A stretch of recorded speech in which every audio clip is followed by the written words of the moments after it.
Nick, it's great to have you on the podcast. I really appreciate you giving the time to come on, especially as someone who has been influential in terms of project management for me and helping me bring that to life and helping me develop in my own career up until this point. But you've got a wide array of experience behind you. It'd be great if you give an introduction to yourself, your background, and a bit of insight into what you're doing now. Okay, great. Thank you. Good to see you again, Luca. Yeah, look, my background, I've been a business owner and also done a lot of traveling, done a lot of selling, negotiating in various places around the world, mainly Middle East and America. So, and had lots of experience in naturally, leading teams, leading people from doing those sorts of roles, export sales, export manager, and indeed owned, as I say, my own business, a couple of businesses. And lots of different cultural experiences, and then really reached the point when I sold my last business, which was a pub and a restaurant. I thought, what am I going to do with those skills? I went into leadership training. So did a bit of training myself, PGCE, and then for the last 18 years or so, roughly now, I've been a leadership trainer. Working as a freelancer, mainly for some of the big training providers in Wales, and I love it. I'm very fortunate. I do what I love, and I love what I do. Yeah, it's a kind of natural thing for me. It doesn't really feel like work, and I guess now I'm spending most of my time running workshops, face to face or virtual, both of which are fun, but face to face is a lot more fun. On topics like change management, emotional intelligence, communications, conflict management, that kind of thing. And originally, when you started out in your career, Nick, did you have a strategy or a plan of how you wanted that to start out, or was it sort of get into your career and then everything has sort of unfolded from there? I can't say I had a strategy. I had a desire and a will to sort of change. In my life, I've made significant changes, and I think people can get stuck in a rut, and I'm not one of those.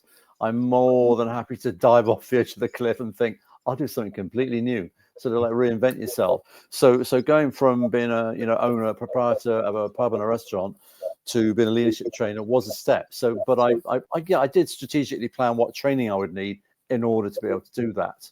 And I guess it was just a desire to use my hopefully skills, knowledge to help other people. Yeah. I consider myself someone I call myself a behavioral trainer. Yeah, it's quite difficult to change your behavior in life, isn't it? But I like to think I've got that ability to help people learn how to change their behavior. And look, I get tasked with things like I go into organizations and they say, Nick, we're having no one's speaking to anyone here. or there's conflict or what have you. Can you come in and hold a plenary or a brainstorm, try and figure out what's going on, and then put together some training for it? And I like doing things like that. I like that kind of challenge. And hopefully I've got the sort of, you know me pretty well, the skills to connect, get rapport with people and get them on board to try and find a solution. And I completely agree. And I think, that's the excitement about going into the team, looking at the dynamics, looking at the interpersonal relationships, whether there's been change management or transformation, whether they haven't bought into, whether it be the strategy, the leadership, the management, whether there's external factors, and you going in as a trainer and observing that.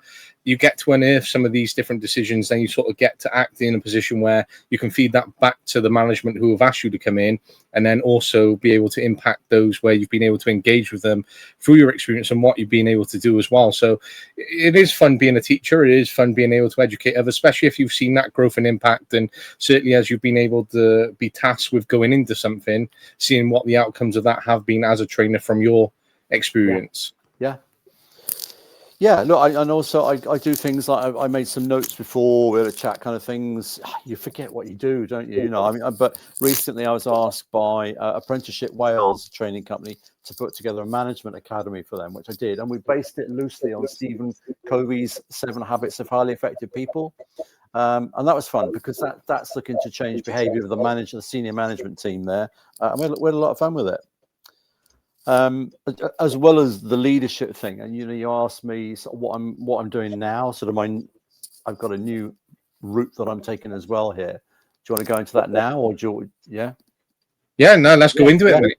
Yeah. I mean, I'm doing more. I did an ILM coaching qualification myself, but I've been coaching for years, and I'm going to do. I'm starting to do more one-to-one coaching for people as well now, in leadership, but also in, again, behavioral topics such as, you know, being more assertive, being more confident, developing gravitas and things like that.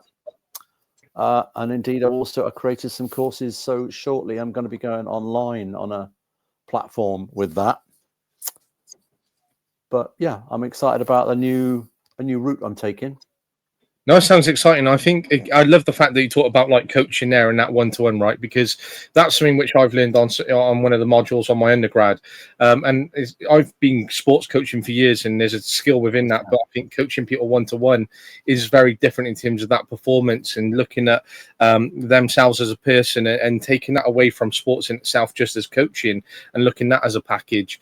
You know, for the way that we look, the way that we speak, the way that we engage, the way that we see certain situations, they're all things that come into it. But for a leader and a manager, it can be very tough to be in those moments, because you're expected to have the answers, you're expected to lead the organization, to lead teams, you're under constant scrutiny, and then you might be reflecting upon your decisions. You might find yourself where you're double questioning yourself because you don't know whether that's right or wrong on that behalf, or whether it would work out better that way. And sometimes you lose that assertiveness on what your decision making is, and that's why coaching would be important in that sort of perspective. Yeah, definitely. Yeah, look, we all doubt ourselves, but you know, one of the sort of biggest focuses that I have on with people of all levels, whatever they're doing in life, you know, no matter how smart we are, we all can sometimes let negative self-talk creep in, and it's really quite powerful just to master that. I say master. Do any of us ever master it? To work on it and be aware of it, and be aware of like how you can change that internal dialogue of, oh, I don't know what I'm doing, or what have you, into I do know what I'm doing, or I'm doing my best. Because thoughts emanate from people. You know, if you want to appear confident, you're thinking, you know, you can read it from people, can't you? Absolutely. And I think it's what you remit into your teams and those around you as well, because, you know, if you're very frantic around it, then everyone else is going to be frantic around you. Therefore, the performance and the dynamics will be impacted. Whereas if you give that confidence as you go in and you're being assertive in those decisions, people will start to buy into you a little bit more. And okay, there might be times where they don't buy into that change. You don't want to be in that process of transformation. And therefore, then you look at other ways of dealing with that. So whether it be coaching them, whether it be trying to align them to, you know, a different project to work for a period of time, and trying to get them to buy into it on widening their perspectives, etc. There's lots of different ways in terms of those management strategies that come round to it, but there's way that you can bring a team together, especially within those periods as you spoke about there. Yeah, look, thank you. And also, you know, you just reminded me there, really talking about sort of being frantic. I don't know if you follow Stephen Bartlett, you know, the CEO. Yeah. I watched one of his podcasts recently, talking to a lady, and her name escapes me for the moment, but it will come to me, talking about how, if you, as a leader, if you're stressed, cortisol, they proved it kind of leaks from your system, and people subconsciously detect it. They can smell it, they can pick it up like a pheromone, and then that stress gets passed on to people. So it's crucial, isn't it, in a conflict situation, to try and keep yourself calm, or any difficult, you know, where you're feeling nervous. And I suppose from your background, especially working in the Middle East and working, you know, in a pub environment, they're both very high expectations in terms of those environments, because you're negotiating on those sales, and obviously there's going to be cultural differences, and sales is a very tough gig as it is, especially trying to negotiate whether that be different time periods, whether you're going out and meeting those people, whether you're trying to get them to buy into what your product or services were at the time. But then where you run a pub as well, there's so much scrutiny on you. You got, you know, hundreds if not thousands of people coming in and out over the course of a month.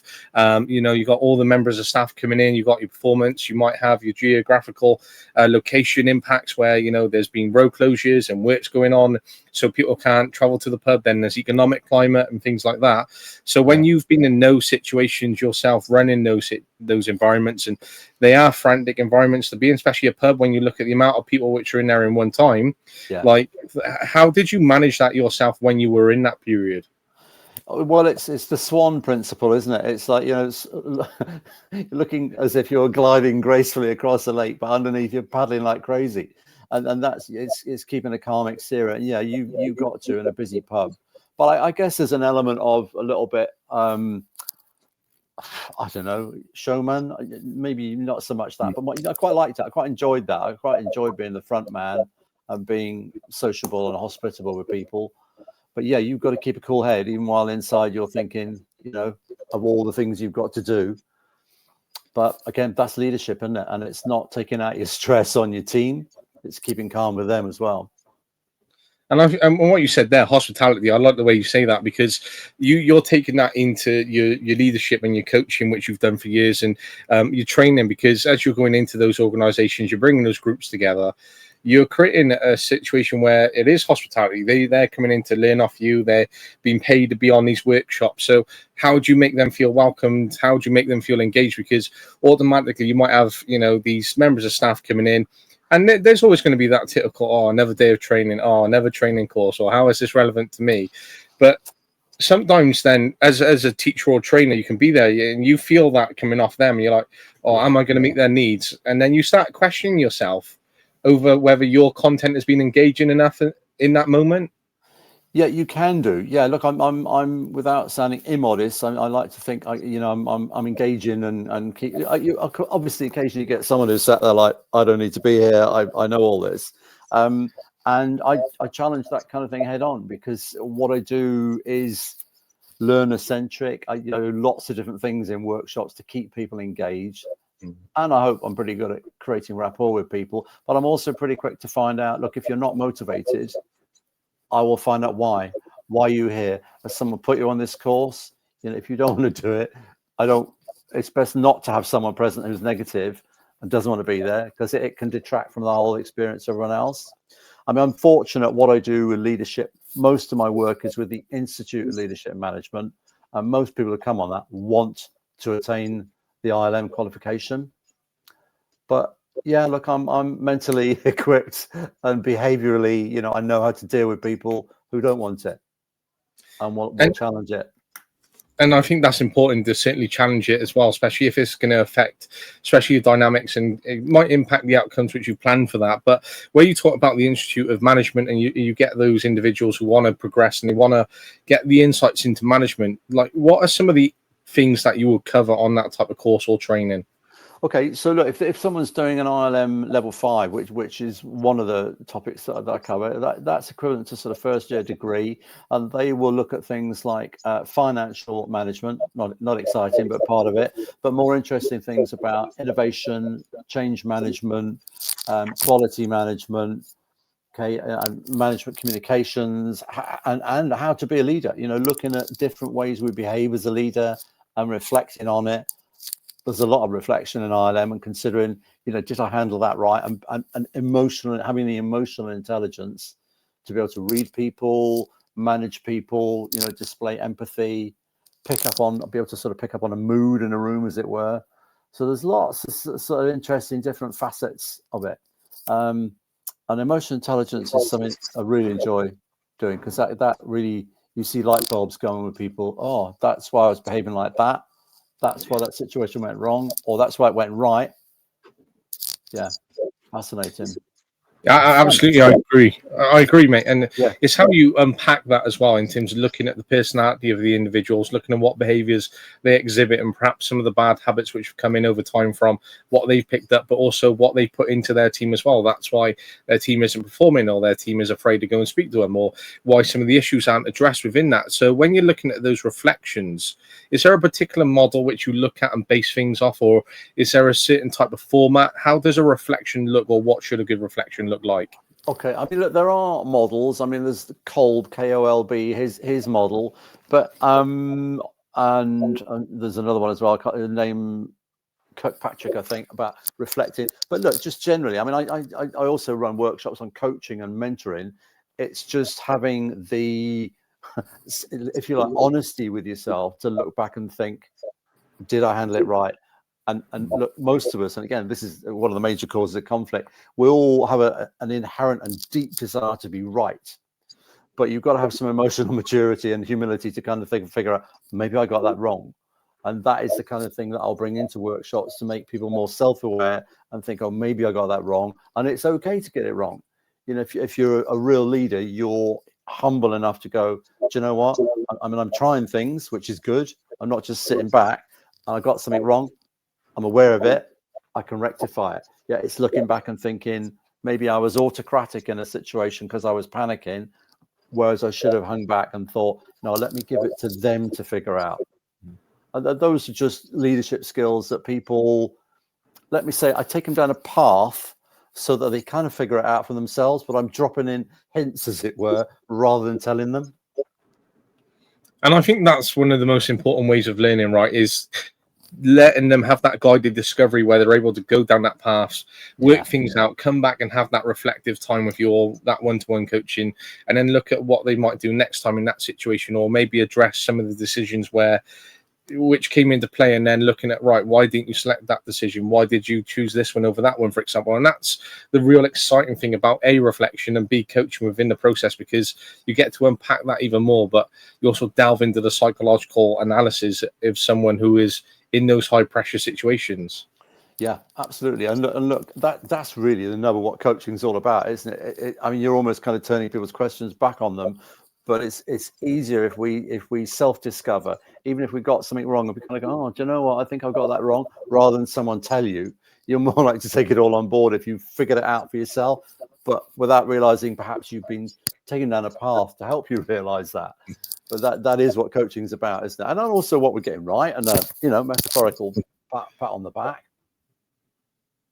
No, I agree. And I think that's the important thing as well, is praising yourself, because we can be so self-critical, and we can put the pressure on ourselves, and we can look at all the negatives. Actually, no, that was quite good, actually. However, and it's sort of that shit sandwich which comes into play within that process as well at times, right? Yeah, absolutely. Yeah, mind you, with the poo sandwich, you've got to make sure that the bread is as thick as the measure of poo. Yeah, you've got to get the balance right with that. And also, I think it's quite an old model, that, and I wonder.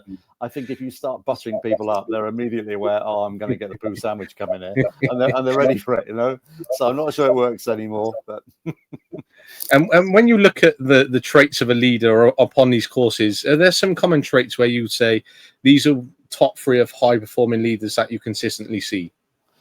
Yes, there are. Now, I don't want to sound in any way judgmentally and like kind of giving a secret to how to be a good leader, but there are certain qualities. I mean, empathy is top of the list. If you can't empathize, and look, some people can't, so I'm not judging. There are some people who struggle with it, or unaware that they haven't got it, or they've got low levels of it. But empathy is key, to be able to put yourself obviously in someone else's shoes. I think an ability, humility. I made a mistake, or humility to say, oh, actually, Luke, you got a better idea than me, so you run with that, pal. And I think also and this is tricky, is to be the leader, but also to be able to step into the team. Someone's gone off sick, so I'll step in, which I used to do in the restaurant. Right, okay, there's one of the waiting staff isn't in. Right, you be the head waiter, I'll be a waiter. Yeah, I'm not so important. I've got to be the boss all the time. I can step in and be one of the team, but also the ability to step back and be strategic afterwards or on another occasion and say, right, okay, we could have all done this a little bit better. But those are some of them. I mean, there's a lot of things I think you need to be a leader, but those are some of the key things, I think. And I really like what you say there about stepping in, about being a leader. And I've been in leadership positions, and I hope to be in even higher leadership positions over the course of my career. But there's been times when I've been reflecting upon leaders around me from certain courses, and doing reflections, doing coaching, and looking at, organizational analysis and things like that, and looking at how people perform, and gaining those insights, certainly as you learn from them over the course of your career for who you want to be as well. And stepping into that team, some people see themselves, right, I'm a leader now, I'm not going to step into the team, that's not my responsibility. Or if I now step in, am I no longer that leader? Am I no longer that manager? Perhaps I'm dropping myself down to something where I've moved on past. And I think, again, that's where it fits into being humble, because you should be able to step in, and the moment that you step in is the moment that others see you more as a leader then, because right, they're willing to get their hands dirty, they've come in and covered for the day, they've understood what they've come in. And sometimes you might have those more human interactions throughout the day, because you're having more of a conversation, and maybe things which you don't do day for day and some of your team do, and you don't realize, and then you're learning with them and they see you as part of that, and it brings more of that team dynamic which is going to benefit you, and they have that more buy-in to you because you become more personable. Definitely. Yeah, look, you're absolutely right. You get that camaraderie but there's still a respectful, okay, well, Nick's the proprietor and the boss here, but he's one of the gang tonight. You know, we're all taking food in and out of the kitchen at great speed. He's just part of the team. Yeah, I think it's key. I mean, I had a great example many years ago as a trainee manager in a swanky hotel in London. The what was his title now? He was the head of what do they call it when you who's looking after the rooms? Can't think of the word I want for the minute, but you know what I mean. Concierge, is it? That's more sort of front of house, isn't it? Housekeeping. There we go. It's housekeeping. And he was this immaculately dressed gentleman in I remember a 3-piece navy pinstripe suit, and definitely not suit. And I was a trainee manager in this hotel, so I had to go around all the different departments. Now this guy said, right, he took me into the bathroom of one of the hotel rooms, and he said, right, I'm going to show you how to clean the bathroom. And I thought, oh God, really? Have I got to do this? You know, I'm a junior manager. Surely I'm too important for that. But it was a lesson in humility, because he, in this immaculate suit, and this was a swanky suit, I tell you, he got down on his knees and he got a loo brush and he started cleaning the toilet, and cleaning it really fastidiously, you know, really meticulously. And I looked and thought, I don't want to do that. But I thought, how can I say no when this guy is a high-ranking, you know, boss within this hotel, and he's prepared to get on his knees and actually do it? It was a good role model for me. I was probably only about, I don't know, 19, 20. Learned a lesson there. A good one. And I think that's important about having those lessons off leaders and the way they're willing to get into it. And whether it's not them, you know, just creating a situation where perhaps I can show my team this, but them by naturally being invested and naturally wanting to do those things, they're the lessons and the examples which they're going to set in their team across the period of what everyone else sees across them, from their leadership, from their time within that role, from those around them, within the organization. There's going to be so many benefits that come from that. Yeah. I mean, look, again, you're sort of making me think of these things. Thank you. You know, the thing was, he wasn't just doing a job. I mean, if you excuse the pun, he gave a poo. Yeah, he cared.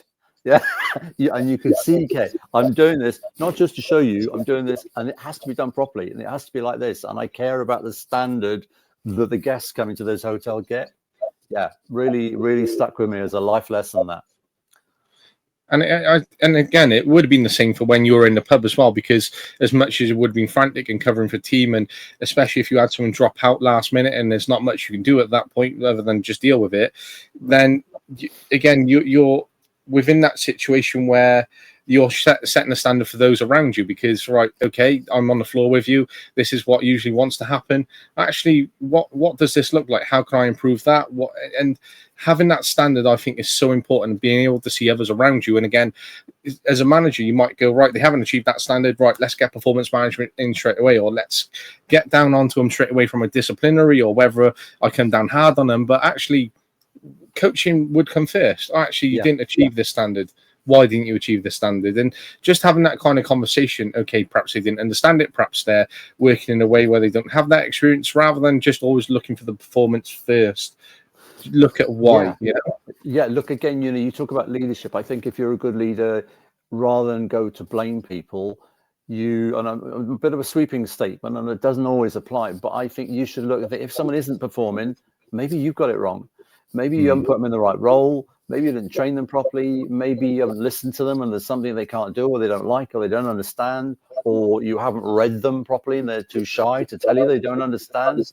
Yeah. And so I think a lot of it, if someone messes up, you've got to look at yourself and think, am I responsible for this?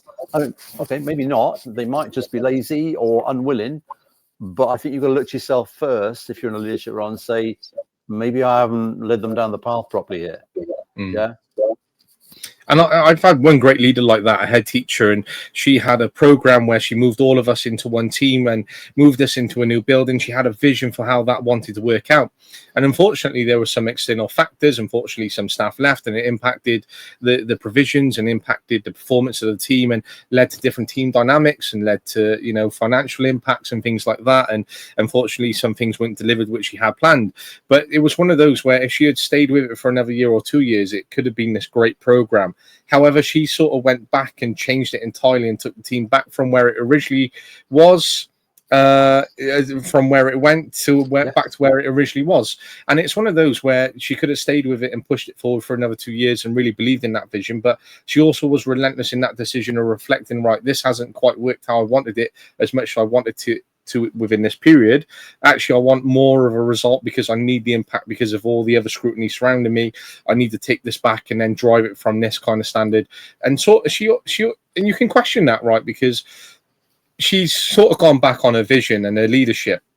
And you can see that as maybe a little bit of a weakness. However, it's one of those great things of actually it's quite strong leadership to go and make that very swift judgment call, because she's obviously reflected upon it. She's seen it. Now she's acting upon it and just adapting her vision according to everything else which is surrounding her. No, look, that again is refreshing, because it's not so many people, because there is this, I mean, there's a list of human needs which I've got on one of my workshops, and very high at the top is this: to be right, need to be right. So quite often people will entrench themselves, they'll dig themselves a hole insisting that they're right. So this again is leadership, isn't it? It's someone that can think, no, I've got this strategy wrong, but I can admit that to myself and to the world, and I can change it. And that's where success lies, people that are prepared to make a mistake and then just move on from it. Absolutely. And so over the course of your career, then, the more that you've been able to advise people, the more that you've been able to educate, train, coach, mentor, and all these things that come with the type of career that you have. Where were the biggest influences in your life in terms of how you had an outlook from leadership, from management, that has really stuck with you? Has it been all of those earlier experiences, or has it been more shaped over the more people that you've met and the more insights that you've gained? Yeah, I guess I've gained a lot of insights, and I mean, I've been fortunate. I mean, a lot of it is self-created, but also fortunate to meet people who, I've had interactions that I've learned a life lesson from, and I'm trying to think of some now. I mean, I'm thinking of some American business people I've dealt with that have been sort of interactions we've had. Certainly, I find the Americans quite refreshing. I mean, they're very different to us. I made a mistake going there thinking they were the same as us. They are not. But they don't waste time. They will tell you politely, but directly, no thanks, I'm not interested in that. Whereas the British, I was in sales years ago, but the managing director's not here today, or they do anything to avoid making a decision because they didn't want to offend you. But the Americans, nah, it's not for me, buddy. Thanks. And you're on to the next. And all that time is saved. So, you learn things from different cultures. I've learned from the Middle Eastern culture, and I've done quite a bit of work out there, and got a few Arab friends as well, that their culture is very different. I mean, they're very polite, they're very courteous, but also they can stonewall you. They can literally kind of sit in a room and not say anything. And for most of us Europeans, that's quite uncomfortable. But I've learned how to manage that. So I've learned life lessons there of like, well, okay, they're comfortable in their silence, so you sit and be comfortable in it. Yeah, and sometimes that's required. It's a difficult situation, and people will fill the void. But actually, sometimes you're better off just sitting there thinking about it, but not if it's a disagreement, getting up and storming out. Yeah, and I guess, yeah, look, I've had a number of different, and it's difficult for me off the top of my head to put specific people, but a lot of experiences like that, which you learn from in life. Don't we all do? And I think when you're in sales, you can be very quick to try and snap the arm off someone because you're trying to make that sale. You're trying to, get your commission. You're trying to close off that deal, move on, because sales are very fast. And if you don't get perhaps that deal within that instant, you're afraid of someone else around the table getting that deal and you've come away with nothing. Yeah. Whereas sometimes it can be hard because, as you say there, one of the most important things is just sitting back and listening. I know when I sit in club committee meetings for the football club, the club owner is a businessman. He comes from a business background. His entire foresight is the business of the club, whereas everyone is talking about community. Some people are talking about performance. Some team are talking about sponsorships, and he just sits back and doesn't say anything. He lets everyone else around the table go on and have their inputs and decisions. You'll ask the odd question for the prompt and prying and trying to get a bit more information. But then he doesn't really say anything because he's already analysing what everyone else is saying, collecting that information, and he won't make a decision that night. He'll come back to it in a couple of weeks when he's ready. And sometimes, the more collective decisions which need to be made will be made. But when it comes to the wider strategic decisions, he won't rush on giving that decision. No, which is good, isn't it? He's considering. Yeah, look, I had a life lesson here in Abu Dhabi many years ago, must be about 30 years ago now, with our young salesman, as you say, keen, wanting to make the sale, and in an office with this gentleman who was probably in his 50s, I would guess, so about 20 years older than me, and also obviously a lot more mature and more experienced. But we went through the sale, and it was a fairly large scale sale that I was looking at, and I was focusing on the money. I'll be really honest. I was focusing on the money I was going to make. However, we discussed everything, and then he said, "Okay, right, that's good." And he said, "I'm going to see if I can make an appointment to see." It was actually an advisor of the ruler of Abu Dhabi, Sheikh Zayed, I remember. And I thought, "Oh, okay." But then he sat there and he opened his newspaper, and I thought, "Right, this is really uncomfortable. What do I do?" So he was, in their culture, happy to just sit there and wait for someone to ring back, but a new experience to me. Yeah, I'm thinking he should say to me, "Okay, come back," or "This is what's happening," but he didn't. So I thought, you know what? I can play this game. I picked up a magazine off the table where I'm sat. I'll read a magazine. We must have sat in comfortable for him, but uncomfortable for me silence for about maybe 40 minutes, maybe longer, I don't know. And then he just his phone rang, he picked it up, said something in Arabic, and then looked at me and said, "Right, we go to the palace of Sheikh Zayed, come back 6 o'clock this evening." And I did, and we got a significant order out of it. But I learned the lesson of patience, resilience, and also, patience and resilience biggest, but sort of being respectful of other people's cultures. And I think that's it, respect for other people, because sometimes you don't have that respect factor if you're a leader or if you're trying to close off a deal very quickly. You just want to make those instant decisions, and then you lose that personability, you lose that respect. And again, those people, perhaps lower, will then lose respect for you and don't have that buy-in to you again because you don't have that respect for them. Yeah, you're just seen as pushy, and no one wants that. But look, again, like you say, it's the lessons we learn, isn't it? And so when it comes to sales, then just reflecting upon what you said there, it's being humble, it's being patient, it's about having that respect. There's resilience within that, because there's looking at different ways you can do it, and being patient is a type of resilience within itself. There's different ways of understanding the cultures which are around you. There's different types of communication.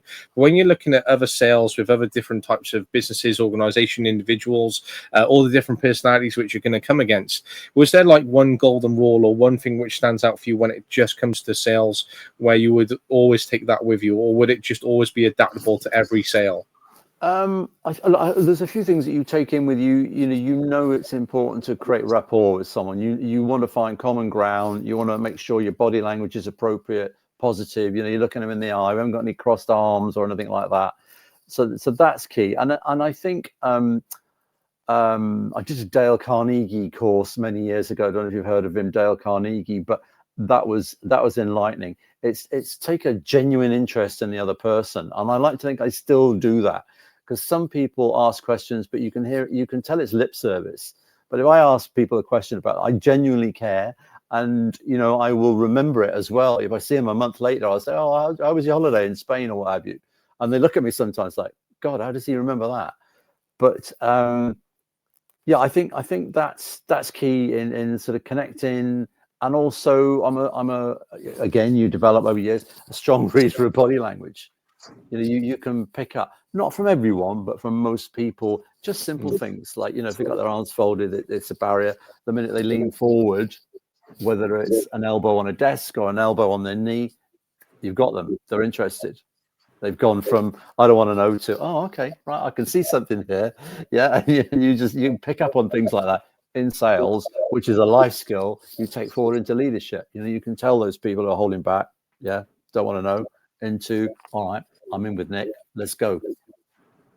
And for me, I studied on a course with you about 5 years ago now, and I can actually remember one of the lessons where I sat with you talking about body language, and that is one of the things which generally stood out for me, and something which I've always taken out of one of the most important lessons. And you mentioned an author at the time in a book, and I remember going out and buying the book straight away. And when it came down to it, I remember sitting there and you giving us all these examples with hands behind your head and how you're sitting. So for everything that I still do, right, there's certain ways that I sit in meetings, and I'm sat there, I'm like, right, okay, how am I portraying myself right now? How are other people seeing me? What am I reflecting upon them? And then what are they thinking about my type of engagement? And it's also looking at other people. But I think it's in that moment, I've taken so much away from the way that you've said it. I'm considering how I'm looking within that situation.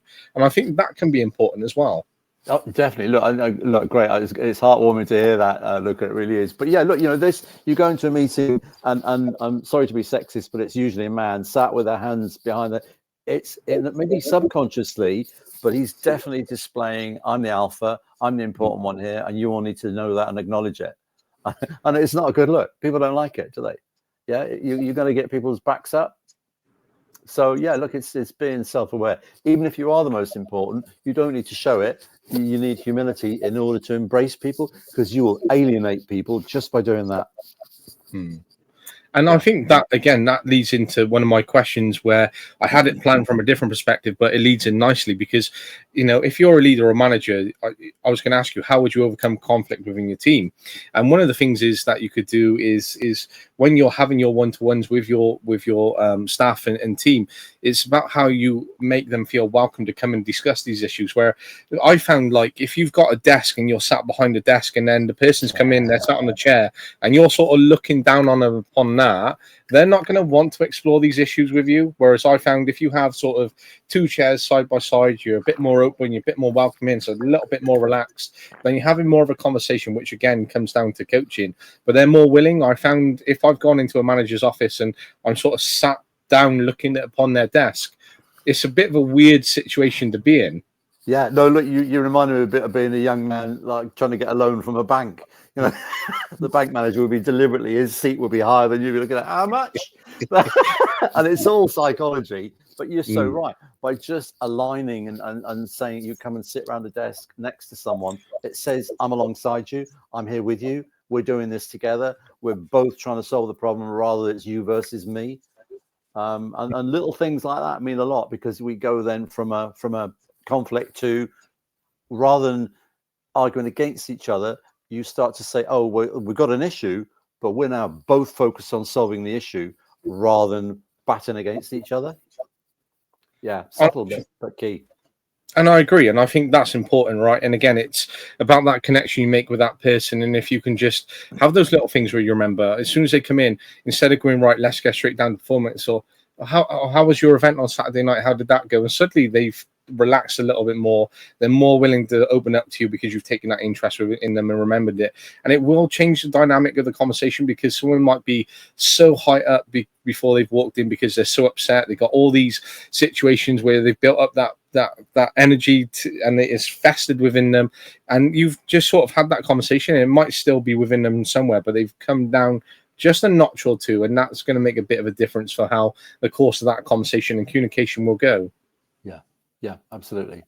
Yeah, look, it's again, I'm trying to think where I read this years ago, but it's like trying to be, if you're in a room with people, you don't want to be like a new broom. You want to be sort of like that comfortable hat that you wear. You put it on and it feels comfy.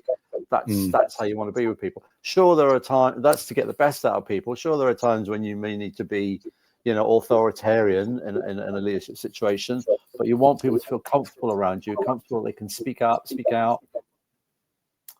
And there's one that I looked at right before, and it's by Ken Blanchard, and he's talks about leadership, right? And it was called the 1 minute manager.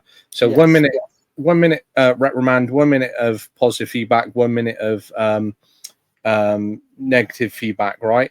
So 1 minute reprimand, 1 minute positivity, and 1 minute of bit of feedback which they can take away. And that's a little bit insightful. And you also think perhaps times have changed from the way he's managing people and the way that he talks about it, especially with the years that it was written within. But I think there's also a level of importance where it still exists, because you might have a large team which you're around. Yeah. And you might not have that one-to-one time which is always available. And there's Marcus Buckingham, I think, talks about it as well, making that time for your team, right? But if you're just right, oh, that was really good yesterday, and you're just passing someone, that might just change the course and giving that feedback. But it's not about always just constantly, like every day I'm just going to give that to them, because then that little drip feed will just become a whitewash over their head because you're delivering it too much. Yeah, absolutely. You can over egg the pudding, can't you? But if you're someone who doesn't heap lots of praise on people, but you occasionally, and I think informal is even more powerful. As you say, you're walking down the corridor, or in fact, what's the expression? Praise publicly, criticize privately. You know, if you've got someone who's in a room full of people, and you go, "Hey, Luca, brilliant presentation you did last week," and then you go, everyone looks around. Cool, what did he? Yeah, because they all think, "Oh, if I want to be treated like that." Yeah, maybe not consciously, but they're thinking, I like people who like that. They warm to you as a leader. Obviously, it's got to be genuine, but they then seek that kind of, approval, appraisal. And it makes that person as well that you just praised go really high. They're Yeah, on a complete, level where they're buzzing with the feedback. It's been seen in front of everyone else. It's been recognised, and just having that comment is a feel good factor for them as well. definitely. And one thing, and funnily enough, I came across this quite recently. What a bad leadership is when someone has made a mistake in a team and you castigate the whole team. Yeah, and then everyone gets annoyed, disheartened and what have you. And that to me is a weakness in a leader. I think you've got to have the courage to find out who it was that's done whatever it is, made the mistake, and take them to one side and have a discussion and say, right, you tell me what you've done here. How has this gone wrong? Why? But also then again, life lesson I learned, owner of a training company in Cardiff, which I better keep nameless. But if you made a mistake, he would say, yeah, you made a mistake. You messed up good and proper here. How are you going to put it right? You wouldn't get any telling off. You'd just be challenged with, how are you going to put it right? And you go away focusing on how you're going to put it right. And I remember having a boss who told me once that he had a boss, and he would go to him with issues, and his boss would say, okay. And it almost just give nothing else to it, because he'd expect him to find out his own solution to the problem instead of him giving him one. And it's a way which he said actually it was a good type of management in a way, because you're sort of self-reflecting upon a situation before you're going to approach him about it, and then sort of he then doesn't need to know about all the issues and they've been dealt with, and he's that type of manager. Some managers like to know everything and want to be involved and consulted, but then it's also about, actually, can I be a little bit more proactive? And there's seeking advice, and there's being in that position where you can problem solve for yourself, and that all comes down to your own personal development, and you start to make those judgments over that period of time with the experience that you gain and with the different types of leaders and managers that you all encounter over the course of your career. Definitely. Look, it's empowering, but more importantly, well, as importantly, is if you have a leader like that, they create a culture where everyone knows that it's okay if you mess up here once, but as long as you put it right straight away. Because if you work in a culture where everyone's scared to make mistakes, that's where you get lack of cooperation. You get people backstabbing. They want to pass the blame, pass the buck. Oh, blimey, well, I'll blame Nick for that.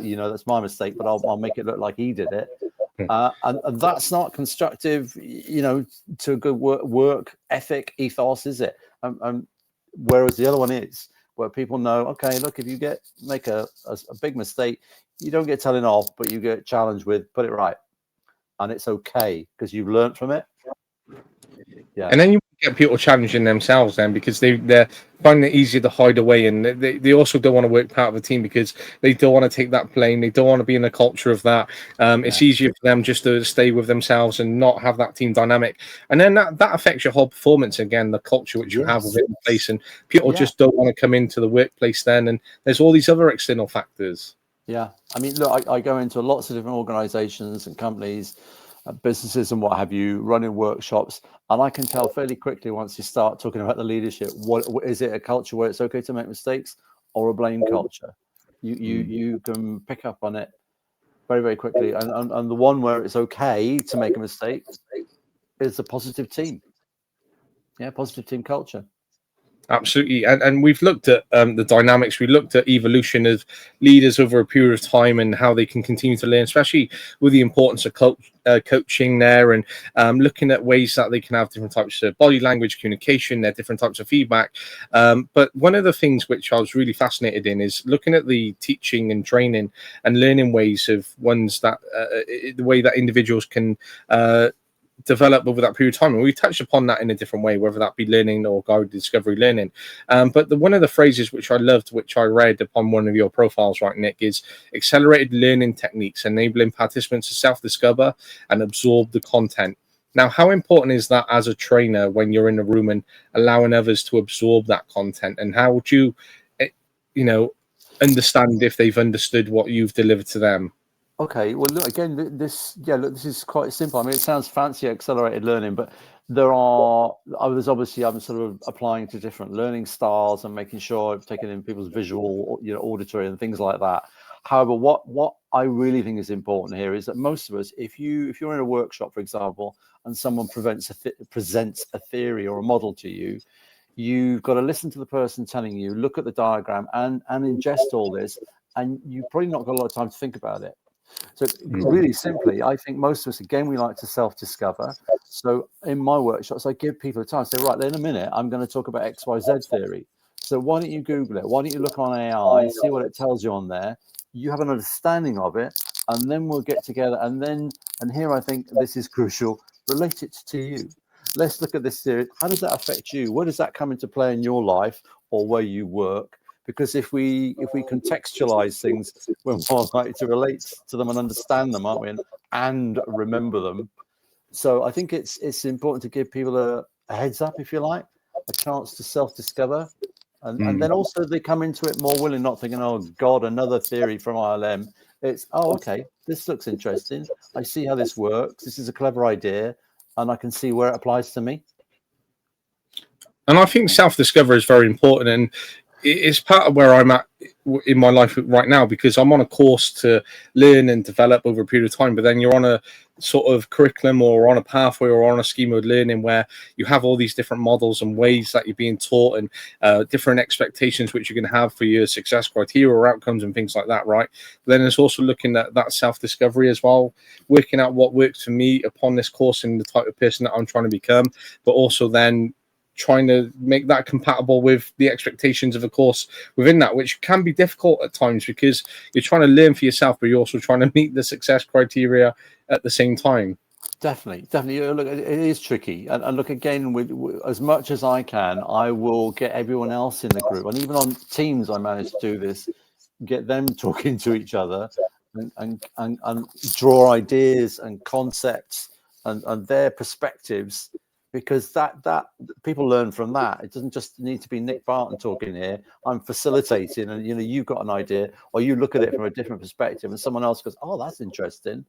Yeah, and then therefore you create like a good group dynamic in learning. Again, accelerated techniques, but people are actually learning from each other. All you're doing again is just taking them down the pathway.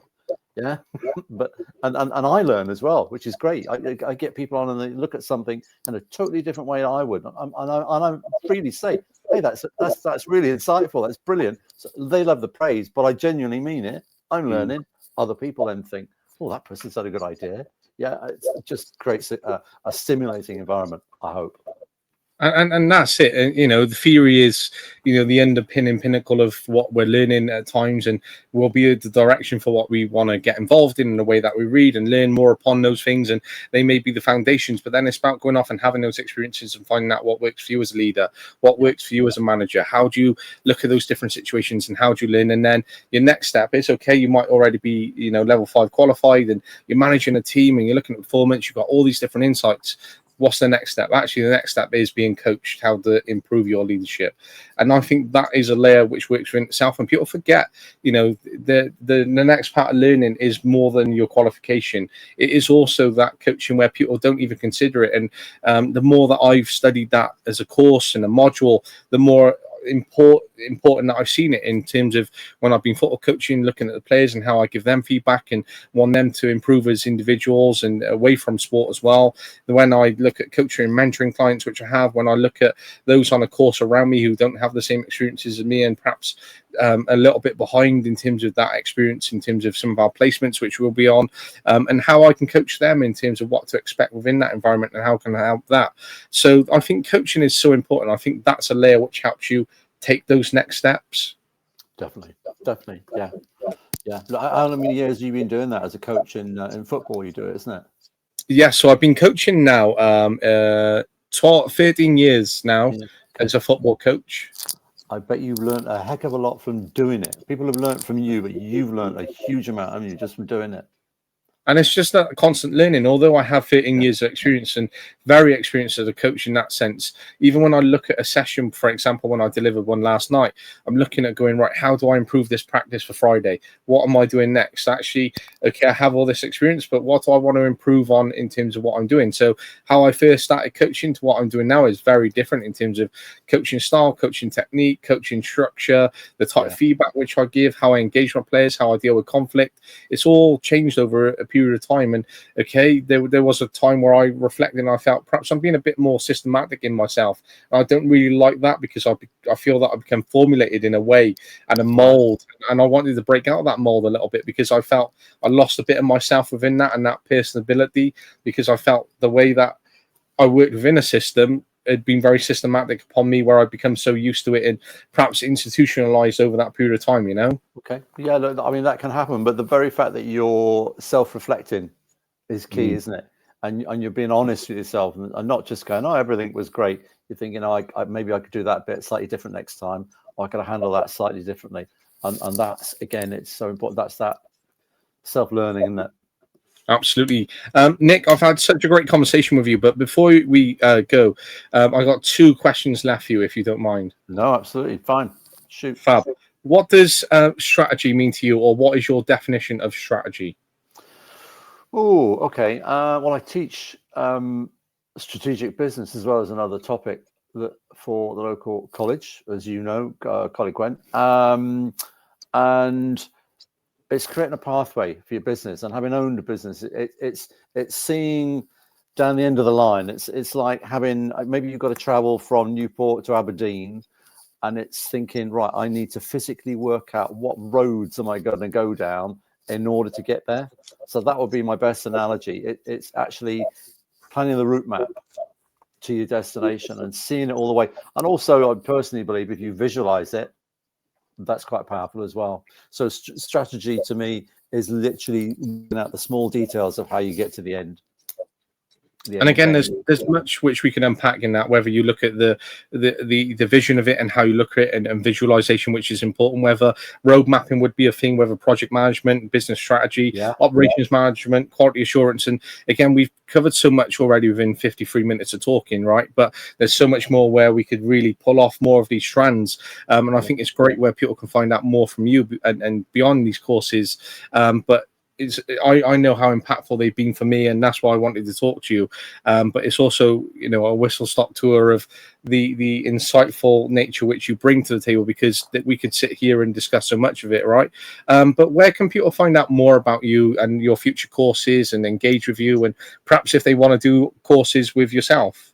Okay, well, shortly I'm going to be launching Life Skills Academy. So there will be, it's not quite live yet, but it's going to be coming out www.lifeskillsacademy.co.uk. But the easiest way at the moment is to connect with me on LinkedIn. And I think see what I'm doing. Sorry. And I think the great thing is there, right? We've gone over the course of your career from being a business owner to a manager to being a trainer. And then when you look at the amount of years of training that you've got behind you, the amount of different courses which you can deliver and have delivered, the amount of different establishments which you've worked for. And you know, when I first phoned you, you're like, I'm picking up the grandkids right now, right? And it's one of those where I know you, and you could look at, you know, perhaps retirement would be next, right? But the great thing is that I'm talking to you, and I know already how committed you are, and you've talked about launching something else. And I think that's the great thing in life, where already I want to be looking at periods in my life where I'm sort of, right, this is this, and then I'm already like looking at retirement and I'm going, I don't think I can, and I don't think I will, because it's that internal motivation to keep going and to keep applying these ideas. And I think if you were to retire, you think, wow, actually you've lost all these skills, all this knowledge, all this experience.